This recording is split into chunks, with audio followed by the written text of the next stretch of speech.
Good morning friends, आप सबों का हमारे चैनल एके ट्यूटोरियल्स में स्वागत है।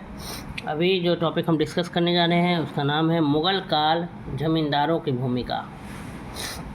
मुग़ल भारत में ज़मींदार ज़मीन के मालिक होते थे। ग्रामीण समाज में उनकी ऊंची हैसियत होती थी।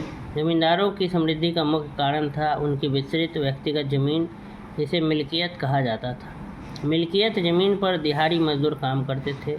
ज़मींदारों को राज्य की ओर से कर वसूलने का अधिकार प्राप्त होता था। इसके बदले उन्हें वित्तीय मुआवजा मिलता था। ज़मींदारों के पास अपने किले भी होते थे। अधिकांश ज़मींदार अपनी सैनिक टुकड़ियां भी रखते थे। कहा है कि मुग़ल भारत में जो ज़मींदार होते थे वो ज़मीन के क्या होते थे? मालिक होते थे। ग्रामीण समाज में उनकी ऊंची हैसियत होती थी गांव के समाज में, और ज़मींदारों की समृद्धि का जो मुख्य कारण था उनकी विस्तृत फैली हुई व्यक्तिगत ज़मीन, जिसे मिल्कियत कहा जाता था। मिल्कियत ज़मीन पर दिहाड़ी मजदूर काम करते थे। ज़मींदारों को राज्य की ओर से कर वसूलने का अधिकार प्राप्त होता था। इसके बदले उन्हें वित्तीय मुआवजा मिलता था। ज़मींदारों के पास अपने किले भी होते थे। अधिकांश ज़मींदार अपनी सैनिक टुकड़ियां भी रखते थे। ज़मींदारों ने खेती लायक ज़मीनों को बसाने में अगुवाई की और खेतिहरों को खेती में साजो सामान व उधार देकर उन्हें वहां बसने में भी क्या की मदद की।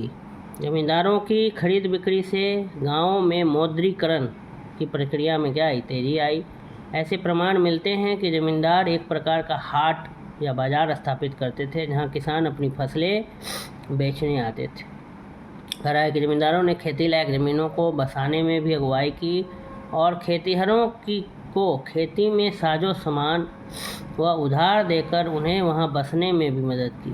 ज़मींदारों की खरीद बिक्री से गांवों में मौद्रीकरण की प्रक्रिया में तेजी आई, और ऐसे प्रमाण मिलते हैं कि ज़मींदार एक प्रकार का हाट या बाज़ार स्थापित करता था, जहाँ किसान अपनी फसलें बेचने आते थे। इसमें कोई संदेह नहीं है कि ज़मींदार शोषणकारी नीति क्या करते थे? अपनाते थे।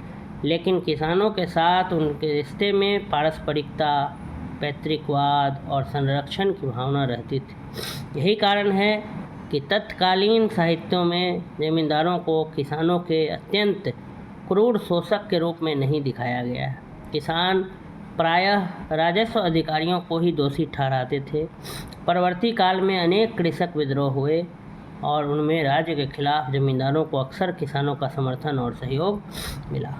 कह इसमें कोई संदेह नहीं कि ज़मींदार जो थे वो शोषण करते थे, किसानों का शोषणकारी नीति अपनाते थे, लेकिन किसानों के साथ उनके रिश्ते में क्या था? पारस्परिकता भी था, पैतृकवाद भी था और संरक्षण की भी भावना रहती थी। इसे यही कारण है कि तत्कालीन साहित्यों में ज़मींदारों को किसानों के अत्यंत क्रूर शोषक के रूप में नहीं दिखाया गया। किसान प्रायः राजस्व अधिकारियों को ही दोषी ठहराते थे। परवर्ती काल में उनके कृषक विद्रोह हुए और उनमें राज्य के खिलाफ ज़मींदारों को अक्सर किसानों का समर्थन मिलता था और सहयोग मिलता था।